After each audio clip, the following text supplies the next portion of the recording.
You better get ready, ready, ready for the refrain. You better get ready, ready, ready for the refrain. You better get ready, ready, ready for the refrain. Cause I'ma get you revved up. Time to get you revved up now. Well, I'm preaching and teaching and bringing word. While I'm seeking on bringing up 23rd. Everybody in the city's like, what's the rev doing? What I'm doing is the word. I see mountains and I'm moving. Gangbangers on the block, packing pistols and Glocks. You can't stop God. Yeah, what's good? It's your boy The Rev, and I'm coming to you with some real talk. The real talk that I'm going to be speaking with you on today is based on John 8:7, and it's called The First Stone.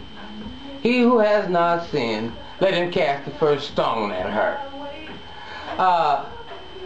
Basically, dealing with Christians, and I'm going to be looking for comments on this and some feedback because I'm really trying to develop a higher understanding.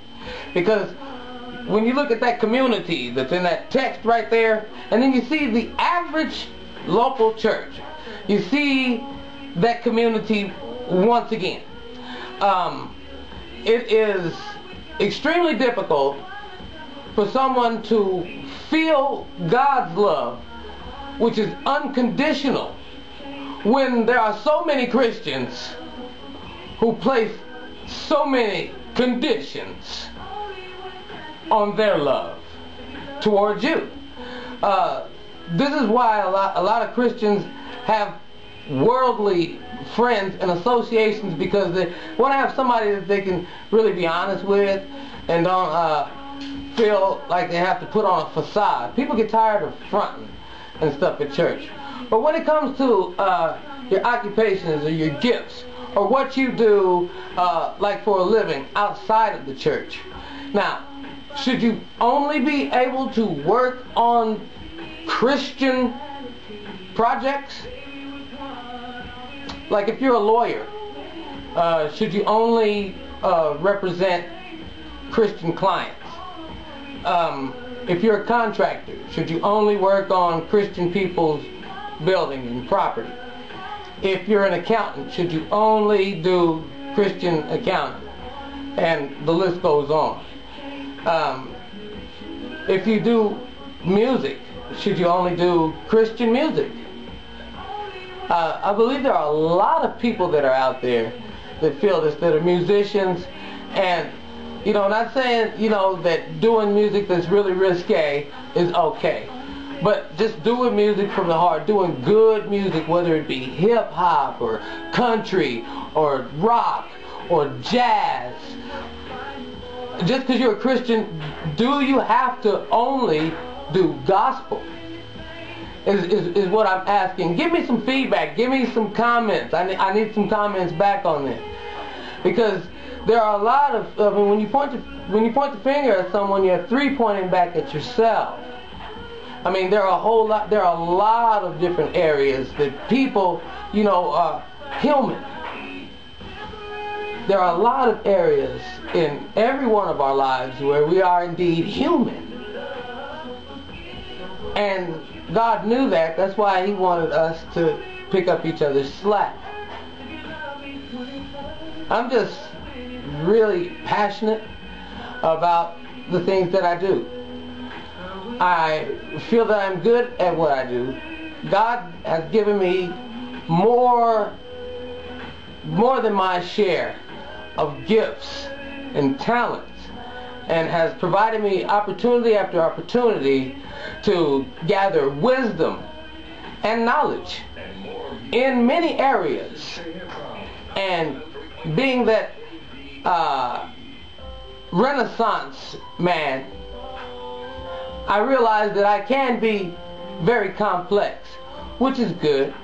Some controversy is good. Yes, it is. Like what I'm asking you right now. Send me some comments. If I'm a producer, can I only produce gospel music?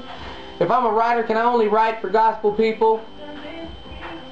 If I'm a choreographer, can I only do choreography for praise dance? Because a lot of times when you're doing stuff in church, I mean real talk, a lot of times when you're doing stuff in church, they want you to do it for free. And then when you're doing things as a profession, and this is something that you know, are working at establishing a career in, and things of this nature, you're gonna do that. You're gonna give God, you know, a tithe of your talent and your time. But then there's that other stuff that you're doing to try to make this your career. Now, where do you draw the line at, I'm gonna just do Christian, or I'm gonna be able to do this? I mean, where do you draw the line at? What occupation, and where's the defining point? I mean, and it's difficult for musicians because we're coming with forms of expression. But then when you're dealing with banking, when you're dealing with accounting, when you're dealing with a lot of different things, you know, occupations. There are some things like bartending. You know, there are a lot of different occupations that Christians feel questionable about. And I'm going to say this in closing. Much like sharks in the ocean,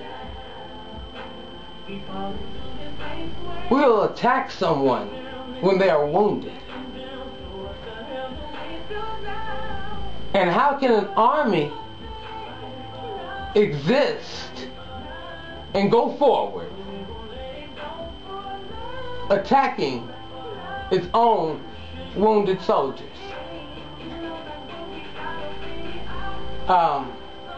Pray for me. Do that. Once again, this is the Rev.